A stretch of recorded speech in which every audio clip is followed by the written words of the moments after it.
ہر ایک موضوع پر جو کہ سماجی اہمیت رکھتا ہے، جو کہ مذہبی اہمیت رکھتا ہے، جو کہ دنیائی اہمیت رکھتا ہے، ایسے عوامل کو غزلیات کے اندر شامل کیا گیا۔ مثال کے طور پر آپ نے جو حصہ دوم کی پہلی غزل دیکھی جسے ہمارے شاعر مشرق علامہ اقبال نے لکھا تھا، اس غزل کے اندر علامہ اقبال نے عشق حقیقی کو پیش کیا، اللہ تعالیٰ کے عشق کو پیش کیا، جس کے اندر وہ فرماتے ہیں تیرے عشق کی انتہا چاہتا ہوں، میری سادگی دیکھ یہ کیا چاہتا ہوں۔ اس کے اندر علامہ اقبال نے اللہ تعالیٰ سے محبت، بے انتہا محبت کا جو اپنے ایک تذکرہ پیش کیا ہے، وہ ہمارے لیے جدید غزلیات کے نظریات کو لانے کے لیے ایک بہت اچھی مثال بن کر سامنے آ سکتا ہے۔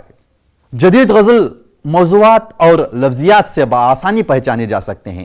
صنعتی نظام نے انسان کو ایک مشین کی صورت میں تبدیل کر دیا ہے۔ انسان آج کے دور میں ایک مشین بن کر رہا گیا ہے۔ انسان کے اندر وہ جذبات، وہ احساسات، وہ تصورات، وہ باتیں نہیں رہی جو پہلے ہوا کرتی تھی، جو پہلے کے زمانے میں ہوا کرتی تھی۔ وہ احساس نہیں ہے اب انسان کے سینے میں دل تو دھڑکتا ہے، پر وہ مہر و محبت کے معنی بھول گیا ہے۔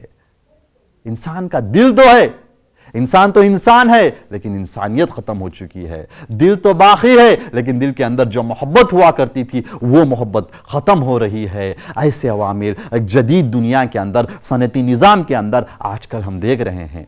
اور جدید غزلیات میں تنہائی ایک اہم موضوع ہے۔ انسان سماج کے اندر ہے، دنیا کے اندر ہے، ہر ایک کے ساتھ بستا ہے، پھر بھی تنہا ہے۔ غزل کے پیرائے میں مخصوص الفاظ اور تراکیب کے ذریعے زندگی اور زمانے کی حقیقتیں بیان کی جاتی ہیں۔ جدید غزلیات کی یہ خصوصیت ہے کہ اس کے اندر مخصوص الفاظ کے ذریعے، الفاظ کی صحیح تراکیب کے ذریعے زندگی اور زمانے کی حقیقت کو بیان کیا جاتا ہے۔ آگے ہم اس غزل میں دیکھیں گے جس کے اندر حمید الماس نے انسانی تصورات کو، جذبات کو کس طرح سے تبدیل ہوتے ہوئے دیکھا ہے۔ ان تمام چیزوں کو اپنے اشعار کے اندر حمید الماس نے ڈھالا ہے، جو کہ ہمارے لیے ایک دنیا کی حقیقت کو سمجھنے کے لیے بہت اچھی مثال ہے۔ آئیے عزیز طلبہ، اب ہم اس غزل کو بترنم سماعت فرمائیں۔ غزل۔ آخر تمہارے شہر سے ہم بھی نکل گئے، آخر تمہارے شہر سے ہم بھی نکل گئے، شاید تعلقات کے موسم بدل گئے، شاید تعلقات کے موسم بدل گئے، آخر تمہارے شہر سے ہم بھی نکل گئے، اتنی شدید شہر تمنا کی دھوپ تھی، اتنی شدید شہر تمنا کی دھوپ تھی، باہر گئے تو اپنے کفے پا ہی جل گئے، باہر گئے تو اپنے کفے پا ہی جل گئے، آخر تمہارے شہر سے ہم بھی نکل گئے، ہنگامہ زار عشق میں کیا کچھ نہیں ہوا، ہنگامہ زار عشق میں کیا کچھ نہیں ہوا، پھولوں سے نرم لوگ بھی پتھر میں ڈھل گئے، پھولوں سے نرم لوگ بھی پتھر میں ڈھل گئے، آخر تمہارے شہر سے ہم بھی نکل گئے، فرصت کہاں کہ یاد کمل باکرد تھے، فرصت کہاں کہ یاد کمل باکرد تھے، کچھ لوگ آندھیوں میں گرے اور سنبھل گئے، کچھ لوگ آندھیوں میں گرے اور سنبھل گئے، آخر تمہارے شہر سے ہم بھی نکل گئے، اپنا قصور تھا کہ فریب نگاہ تھا، اپنا قصور تھا کہ فریب نگاہ تھا، نظریں نہ چھونے پائی تھی پھینک کر بدل گئے، نظریں نہ چھونے پائی تھی پھینک کر بدل گئے، آخر تمہارے شہر سے ہم بھی نکل گئے، ہم خوش ہیں دل میں بار رفاقت لیے ہوئے، ہم خوش ہیں دل میں بار رفاقت لیے ہوئے، ورنہ یہ ماجرا تھا کہ سینے دہل گئے، ورنہ یہ ماجرا تھا کہ سینے دہل گئے، آخر تمہارے شہر سے ہم بھی نکل گئے، الماس شہر نور تقدموں کے آس پاس، الماس شہر نور تقدموں کے آس پاس، اچھا ہوا کہ برف کے تودے پگھل گئے، اچھا ہوا کہ برف کے تودے پگھل گئے، آخر تمہارے شہر سے ہم بھی نکل گئے، شاید تعلقات کے موسم بدل گئے، آخر تمہارے شہر سے ہم بھی نکل گئے۔ آپ نے اس غزل کو سماعت فرمایا ہوگا۔ اس کا سب سے پہلا شعر مطلع کی طرف میں آپ کو لے جانا چاہتا ہوں۔ مطلع کے اندر شاعر کہہ رہے ہیں، آخر تمہارے شہر سے ہم بھی نکل گئے، شاید تعلقات کے موسم بدل گئے۔ پہلے مصرعے میں شاعر بتا رہے ہیں، آخرکار یہ وقت بھی آ گیا ہے کہ ہم تمہارے شہر سے نکل رہے ہیں، چلے جا رہے ہیں۔ چلے جانے کی وجہ کیا ہے؟ کیونکہ تعلقات کے اندر تبدیلی نظر آ رہی ہے۔ شاید تمہارے دل میں ہمارے لیے وہ محبت نہیں ہے جو پہلے ہوا کرتی تھی، وہ جذبہ نہیں ہے جو پہلے ہوا کرتا تھا، وہ انست و محبت و الفت و لگاؤ نہیں ہے جو پہلے ہوا کرتا تھا۔ آج تمہاری الفت کے اندر مجھے کوٹ نظر آتا ہے، اسی لیے میں سمجھتا ہوں جہاں میری قدر نہ ہو، جس جگہ میری قدر نہ ہو، وہاں سے میں گزر جاؤں اور اس شہر سے میں نکل جاؤں۔ شاعر مطلع کے اندر ارشاد فرما رہے ہیں کہ یہ اب وقت آ چکا ہے، یہ وقت کا تقاضا ہے کہ مجھے جہاں محبت نہیں، جہاں عزت نہیں، جہاں میرا رتبہ نہیں، وہاں سے میں نکل جاؤں۔ اسی لیے میں تمہارے شہر سے نکل رہا ہوں، اور میرے نکلنے کی وجہ بھی اگلے مصرعے میں شاعر بتا رہے ہیں کہ شاید تعلقات کے موسم بدل گئے۔ جو میرے اپنے تھے، جنہیں میں جانتا تھا، جو میرے آشنا تھے، آج مجھ سے کیا بن گئے ہیں؟ اجنبی بن گئے ہیں۔ تعلقات کے موسم بدلنا یعنی اجنبی بن جانا، اپنے ہی مجھ سے غیروں کا برتاؤ کر رہے ہیں۔ ایسے شہر میں رہنے سے میں اس شہر سے نکل جا رہا ہوں۔ اگلے شعر میں شاعر ارشاد فرما رہے ہیں، اتنی شدید شہر تمنا کی دھوپ تھی، باہر گئے تو اپنے کفے پا ہی جل گئے۔ یہاں پر مرکبات کا استعمال کیا گیا ہے۔ سب سے پہلا مرکب ہے شہر تمنا۔ شہر تمنا، اس لفظ سے ہی ہم سمجھ سکتے ہیں کہ خواہشوں کا شہر۔ دوسرا جو مرکب ہے ہمارے سامنے وہ ہے کفے پا، یعنی پاؤں کے تلے، یعنی پاؤں کے تلوے، جو پاؤں کے نیچے کا حصہ ہوتا ہے، اسے ہم کفے پا کہتے ہیں۔ اتنی شدید یعنی ایک تیز شدت والی چیز۔ اتنی شدید شہر تمنا کی دھوپ تھی، باہر گئے تو اپنے کفے پا ہی جل گئے۔ اس شعر میں شاعر عرض کر رہے ہیں کہ میرے خواہشوں کی شہر کی دھوپ بہت تیز تھی۔ جب میں خواہشوں کے شہر کے جانب نکلا تو میرے پاؤں کے تلوے جو تلے تھے وہ جل گئے۔